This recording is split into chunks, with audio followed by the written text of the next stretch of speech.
One of the biggest events that happened within the 19th century was the Sharpeville massacre incident in South Africa, 1976, I believe. And it raised a huge clarion call for the release of Nelson Mandela. There were a lot of participants in the South African freedom pursuit, especially within the ranks of the ANC.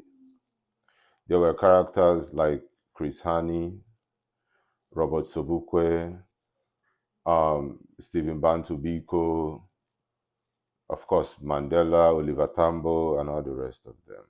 Amira Kabera was also there fighting alongside. However, Mandela was arrested. He was the most interesting character, or the biggest character that the media focused their attention on. There were a lot of fighters who played more important role in the struggle for on the fight against apartheid. It was claimed that Mandela was in Robben Island for 27 years. Lately, several documents are showing different things. But Mandela was released and he ended up going to stay with the Oppenheimers. So he was released from Robben Island and he went straight to the homes of the Oppenheimers. And these were the custodians of the same apartheid system that has held South Africans in perpetual servitude for years. Now, after the release of Mandela and he went to the Oppenheimers, one consistent thing happened. All the issues that were discussed within the ranks of the Freedom Charter was ditched.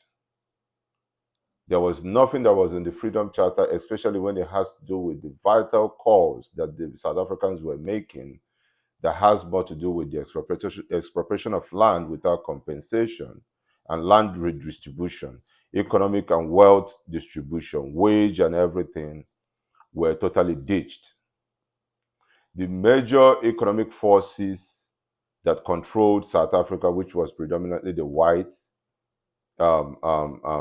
Africans, still held more than 90% of the South African wealth. And this continued even with Mandela eventually being the president of South Africa. Up until today, nothing has changed. Why am I making this reference from South Africa?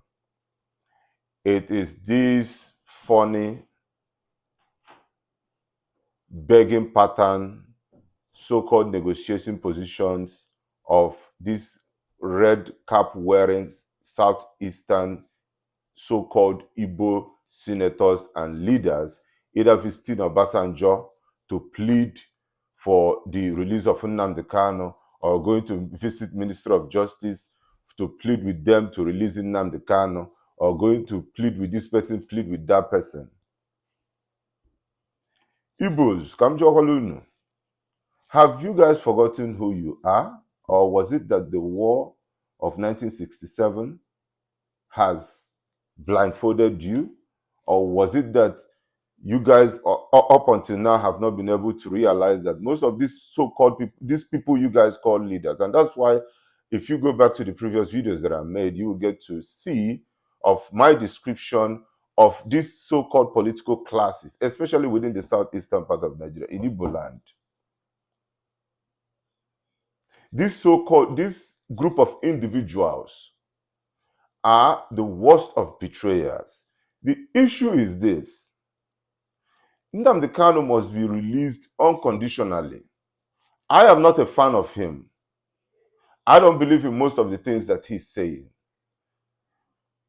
What I am more interested in is the fact that no man, regardless of what he or she is being accused of, should be held when their so-called court of competent jurisdiction have given judgments of his release.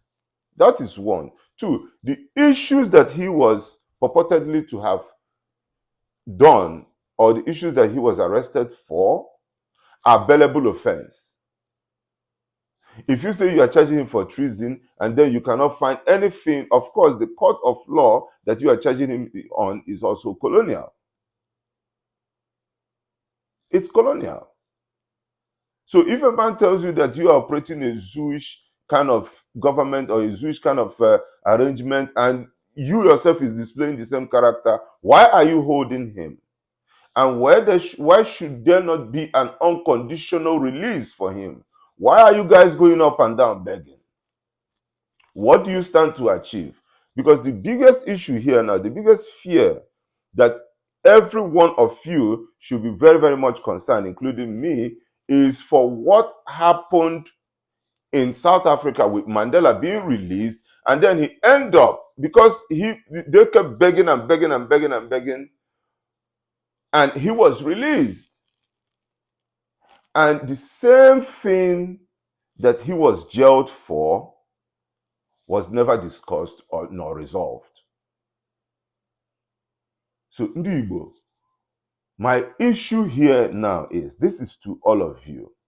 Nnamdi Kanu must be released unconditionally. No kind of condition should be placed for his release.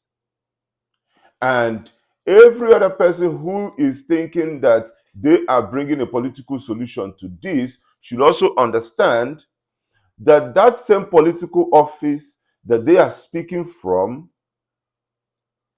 has no base at all. These so-called senators should understand that that offices that they are occupying is milking away and funneling away billions of naira, billions of dollars that could have been channeled to revitalizing and rearranging our educational system, our healthcare, our agriculture, our mining, our transportation systems.